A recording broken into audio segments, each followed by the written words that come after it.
Thomas is a tank engine who lives at a big station on the island of Sodor.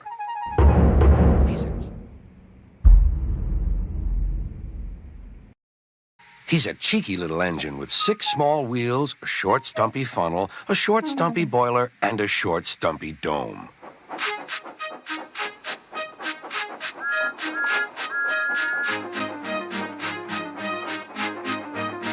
He's a fussy little engine, too, always pulling coaches about, ready for the big engines to take on long journeys.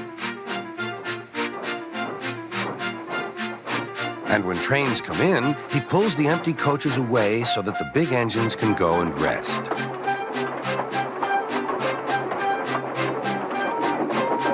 Thomas thinks no engine works as hard as he does. He loves playing tricks on them, including Gordon, the biggest and proudest engine of all. Thomas likes to tease Gordon with his whistle.